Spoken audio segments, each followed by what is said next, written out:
चलो रिवाइज करते हैं हम सेबी रेगुलेशन। सेबी रेगुलेशंस में सबसे पहली चीज जो हमको रिवाइज करनी है that is SEBI ICDR regulations. And what are SEBI ICDR regulations? तो भाई हमें पता है कि इशुएंस के केस में, या फिर अगर हम स्पेसिफिकली बात करें कि किसी भी कंपनी को अगर फंड्स रेज करने होते हैं तो उसके पास रास्ते कौन कौन से होते हैं? Public issue, bonus, rights and private placement. Private placement की अगर हम बात करें तो that is an offer that you make to a specified person. It may be to QIB, that is qualified institutional buyers. It may be to other non-institutional investors, or it could be to retail investors like us.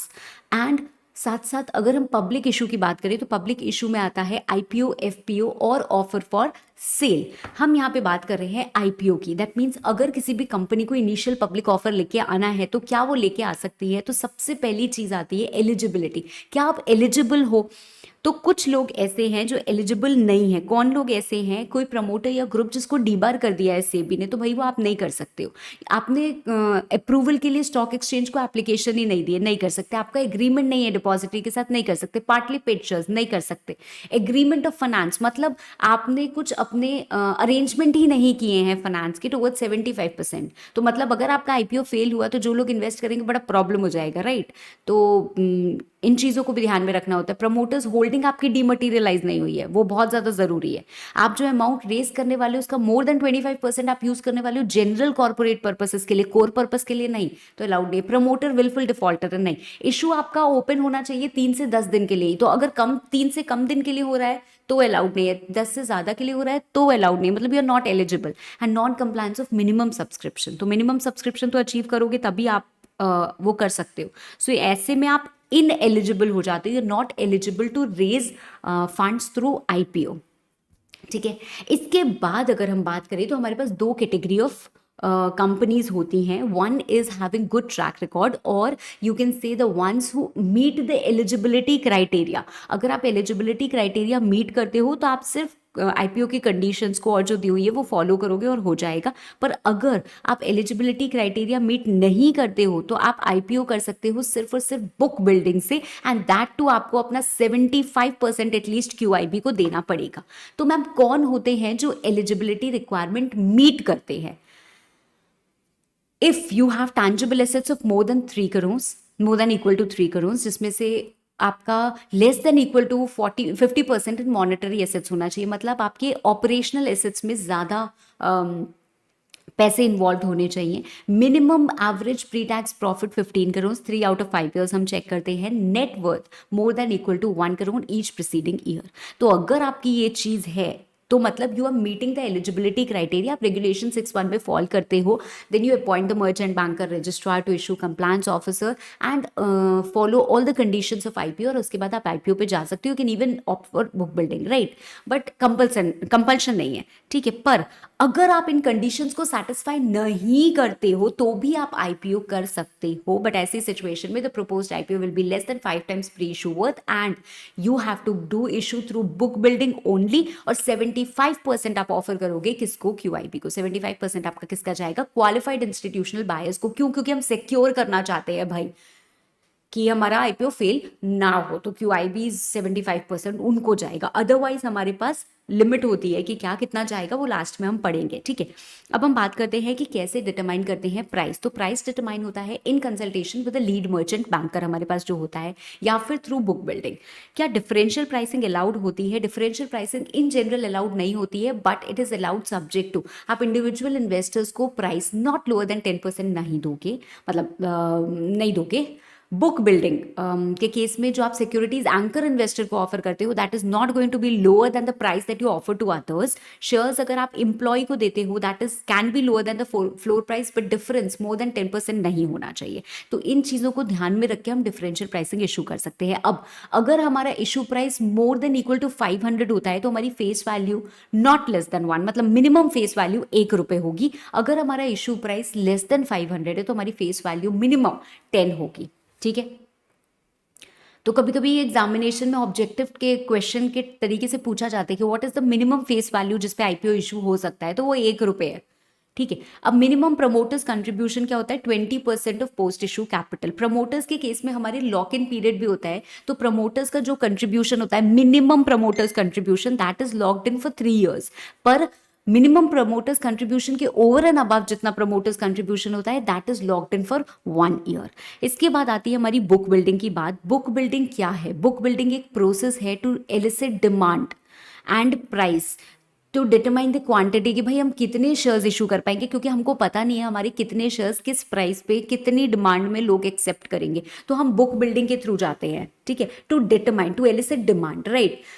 अब book building के case में हम regulation 6(1) के अंदर आते हैं तो भी जा सकते हैं, मतलब we meet the eligibility criteria and then we are going for book building. We do not meet the eligibility criteria तो हमको मैंडेटरी है कि हम बुक बिल्डिंग के थ्रू ही आईपीओ कर सकते हैं, and other than book building अगर हम कर रहे हैं तो ऐसे तीनों केसेस में net offer to public category में कितना जाएगा? Net offer to public category क्या है मैम? देखो, हमारा जितना भी इशू होता है उसमें प्रमोटर्स कंट्रीब्यूशन को सेट असाइड कर दो, रिजर्व फॉर अदर कैटेगरी को सेट असाइड कर दो, लास्ट में आता है net offer to public category. Net offer to public category में कौन आते हैं? उसमें इंस्टीट्यूशनल इन्वेस्टर्स भी आते हैं, नॉन इंस्टीट्यूशनल इन्वेस्टर्स भी आते हैं, मतलब बैंकर इन्वेस्टर वगैरह जिनको हम बोलते हैं, जो हैवी इन्वेस्टर्स होते हैं, अच्छा खासा अमाउंट इन्वेस्ट करते हैं, और रिटेल इन्वेस्टर्स भी आते हैं जो हम लोग होते हैं, ठीक है, जो छोटे छोटे थोड़े थोड़े शेयर्स लेते हैं, ठीक है। तो ये तीनों कैटेगरी के लोग आते हैं। अगर हम एलिजिबिलिटी क्राइटेरिया मीट करें, we are following in regulation 6(1) and we are going for book building, तो कम से कम more than equal to 35% to retail investors, more than equal to 15% to non institutional investors, and less than equal to 50% to QIB, जिसमें से 5% mutual fund को। अगर regulation 6(2) में आते हैं, मतलब you are not meeting the eligibility requirements, तो less than equal to 10% to retail investors, less than equal to 15% to non institutional, and more than equal to 75% to QIB, जो मैंने आपको ऊपर भी बताया कि कम से कम 75% QIB में जाएगा, जिसमें से 5% टू म्यूचुअल फंड्स, ठीक है। अब अदर दैन बुक बिल्डिंग है तो हमको सिर्फ एक ही चीज ध्यान में रखनी है। क्या चीज ध्यान में रखनी है? More than equal to 30% to retail individual investors and remaining to others. तो ये जो बुक बिल्डिंग का पूरा हमारा लिमिट है, ये एग्जामिनेशन पर्सपेक्टिव से आपसे पूछी जा सकती है। Not be asked what is book building process, but जब भी आपसे पूछा जाएगा तो बुक बिल्डिंग को एक लाइन में समझा के आपको लिखना यही है, ठीक है, because this is what is incorporated in your syllabus, ठीक।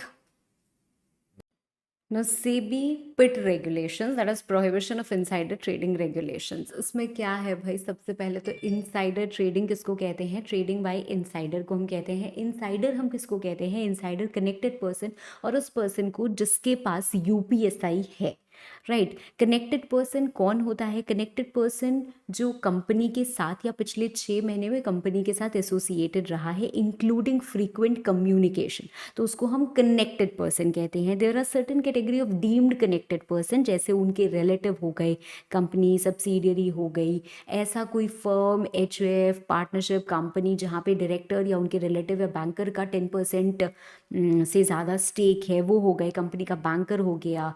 PFI को हम इनकॉर्पोरेट करते हैं, म्यूचुअल फंड को इनकॉर्पोरेट करते हैं, and they are like people, right. तो ये सारे के सारे हमारे क्या हो जाते हैं? डीम्ड कनेक्टेड पर्सन हो जाते हैं, ठीक है। तो ये कुछ इन्फॉर्मेशन हमारे लिए ज़रूरी थी। इसके साथ एक और डेफिनेशन इंपॉर्टेंट होती है जो UPSI की होती है कि अनपब्लिश्ड प्राइस सेंसिटिव इन्फॉर्मेशन क्या होती है? ऐसी इन्फॉर्मेशन जो कंपनी या कंपनी की सिक्योरिटीज़ के साथ रिलेट करती है, but which is not available to public, पर अगर वो पब्लिक तक पहुंच जाएगी तो it is likely to materially affect the prices of the securities, right? जैसे कि the information could relate to financial results, dividend, mergers, acquisitions, change in KMP, right? तो ऐसी चीज़ों को हम बांटते हैं। Now, अब अगर हम इस insider trading regulations की बात करें तो ये prohibited है भाई। एक सबसे पहली बात ये आती है कि जो इनसाइडर है उसको अनपब्लिश्ड प्राइस सेंसिटिव इंफॉर्मेशन को कम्युनिकेट नहीं करना है unless it is for legitimate purpose और परफॉर्मेंस ऑफ ड्यूटी और डिस्चार्ज ऑफ लीगल ऑब्लिगेशन, ठीक है। अदरवाइज उसको ये डिस्क्लोज नहीं करना है, ये कहीं पे भी पास ऑन नहीं करना है। हमारे पास 2 केसेस और आते हैं। वो ये केसेस आते हैं कि जब हमारा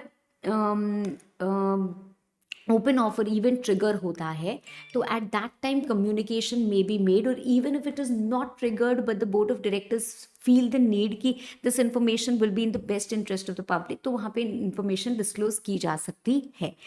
अदरवाइज आपको कॉन्फिडेंशियलिटी मेंटेन करनी है, you don't have to disclose the information.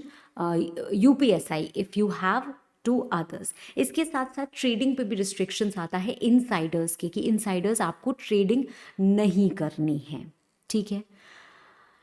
अब एक और चीज़ आती है, वो एक और चीज़ क्या आती है, ट्रेडिंग प्लान, कि भाई अगर ट्रेडिंग प्लान आप फॉर्मुलेट करके कंप्लायंस ऑफिसर को सबमिट करो तो आप ट्रेडिंग कर सकते हो, तो वो अप्रूव करते हैं और अप्रूवल के बाद वहाँ पे भेजते हैं, ठीक है। नाउ अगर आप किसी भी तरीके का आपके ऊपर एलिगेशन लगता है and you are a connected person, then you have to prove कि I was not in possession of such unpublished price sensitive information. अगर आप कनेक्टेड पर्सन नहीं हो, कोई और हो, तो आपके ऊपर ओनस नहीं है, तो बोर्ड के ऊपर ओनस है to prove that yes you were in possession of unpublished price sensitive information, right. इसके अलावा ऑर्गेनाइजेशन को एक डिजिटल डेटाबेस मेंटेन करके रखना होता है which has to be preserve for 8 years at least. अगर इन्वेस्टिगेशन चल रहा है तो ज़्यादा भी प्रिजर्व करके, ज़्यादा टाइम के लिए भी प्रिजर्व करके रखना होगा। डिजिटल डेटाबेस में हम सारी की सारी यूपीएसआई का nature, shared and all that वो मेंटेन करके रखते हैं। इसके बाद हम बात करते हैं डिस्क्लोजर की।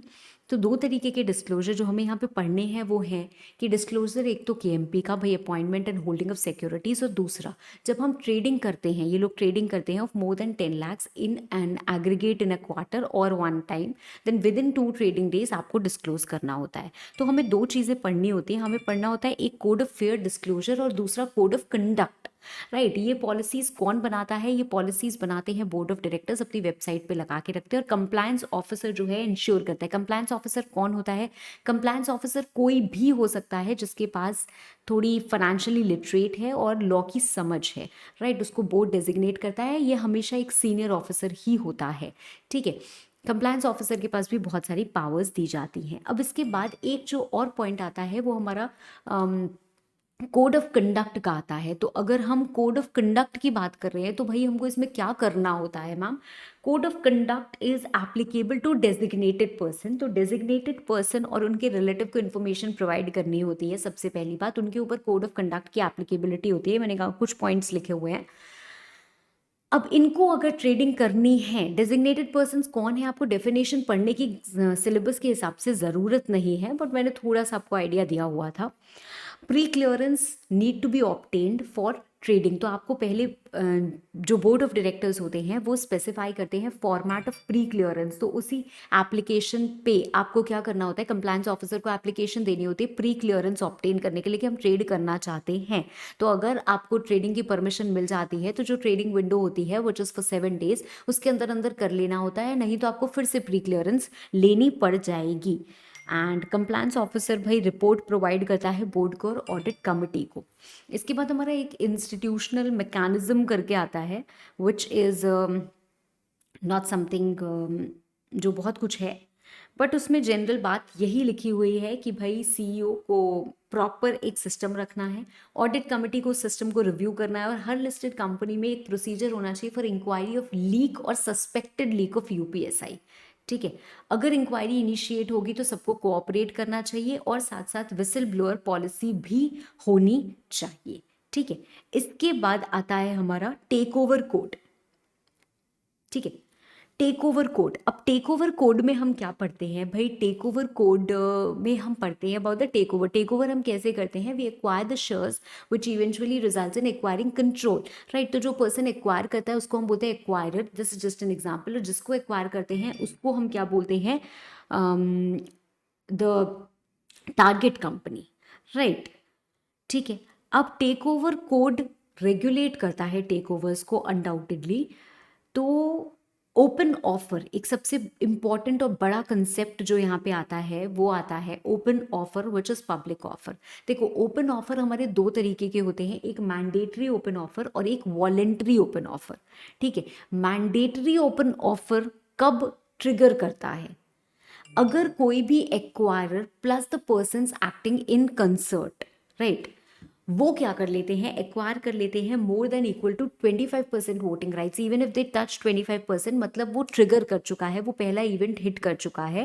And in such a case you are obligated by the take over code कि अब आपको एक पब्लिक अनाउंसमेंट देना पड़ेगा, एक ओपन ऑफर देना पड़ेगा for at least 26% of share capital. मतलब आपने इतना एक्वायर किया, now it is mandatory for you कि आप पब्लिक के पास जाएं और 26% ऑफ टोटल शेयर कैपिटल का ऑफर दे, राइट? क्यों ऐसा होता है? ताकि हम उनको प्रोटेक्ट कर सके। रातों रात अगर मान लो कोई मैनेजमेंट बदल जाएगी और there will be some share holders and investors who are not willing to continue with that particular management, तो उनके पास ये ऑप्शन होना चाहिए कि उनको एक एग्जिट का मौका मिल रहा है, तो प्री डिटरमाइंड प्राइस होता है, प्रॉपर ओपन ऑफर होता है, उसका अपना प्रोसीजर होता है, उस तरीके से ऑफर दिया जाता है। टेक ओवर कोड का पर्पस ही यही है कि भाई जो टेक ओवर्स होते हैं, स्पेशली जो हॉस्टाइल टेक ओवर्स होते हैं, because we have different type of take overs. हमारे पास फ्रेंडली टेक ओवर होता है जो प्रमोटर अपनी मर्जी से देता है, हॉस्टाइल टेक ओवर जहाँ पे प्रमोटर डिफेंड करता है कि हमको नहीं देना है, हॉरिजॉन्टल टेक ओवर जो सेम लाइन में होता है, वर्टिकल टेक ओवर जो बैकवर्ड या फॉरवर्ड इंटीग्रेशन मतलब ऊपर नीचे के लोगों के साथ होता है, और कॉन्ग्लोमेरेट टेक ओवर जो हम बोलते हैं कि it is the from a company in a different industry. तो हमारे पास इतने तरीके के टेक ओवर होते हैं। ये बेसिकली जो टेक ओवर कोड हम पढ़ते हैं ये हॉस्टाइल टेक ओवर से ज़्यादा रिलेट करता है, बिकॉज ऐसा नहीं चाहती है। सेबी रेगुलेटर है और इसीलिए उसको प्रिवेंट करने के लिए सेबी ने क्या किए, रेगुलेशंस बनाए हैं,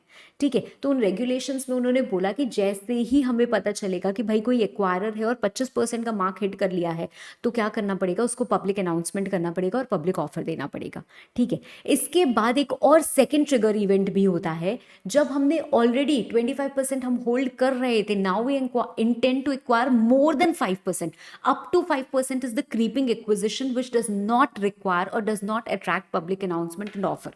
पर मोर देन 5% अगर जाता है तो क्या होता है, फिर वो ट्रिगर इवेंट होता है, and that also attracts public offer, ठीक है। तो यहाँ पे हमको देना पड़ता है। अब ओपन ऑफर देखो, कोड क्या है, कोड बोलता है कि अगर ट्रिगर इवेंट्स हो तो ओपन ऑफर दो एंड कुछ डिस्क्लोजर्स। अब ओपन ऑफर हम कैसे देंगे, भैया मर्चेंट बैंकर अपॉइंट करते हैं, पब्लिक अनाउंसमेंट करता है, वो 5 दिन के अंदर अंदर एक डिटेल्ड पब्लिक अनाउंसमेंट जाता है। पर डिटेल्ड पब्लिक अनाउंसमेंट के 2 दिन पहले हमें एक एस्क्रो अकाउंट खोलना होता है और एस्क्रो अकाउंट में पैसे डिपॉजिट करने होते हैं, ठीक है। Now after detailed public announcement within 5 days you have to draft offer letter. जो ड्राफ्ट ऑफर लेटर आपका होता है वो सेबी को देना होता है, साथ साथ ये आप टारगेट कंपनी और स्टॉक एक्सचेंजेस को भी देते हो, सेबी को आप विद फीस देते हो। सेबी इस पे अपने कमेंट्स देती है विद इन 15 days। अगर हमको नहीं मिले तो भी आफ्टर एक्सपायरी ऑफ 15 days, 7 दिन के अंदर अंदर हमको ये लेटर ऑफ ऑफर पब्लिक को देना होता है। अगर रिस्पॉन्स मिल गया तो उसके 7 दिन के अंदर अंदर हमको ये लेटर ऑफ ऑफर पब्लिक को देना होता है।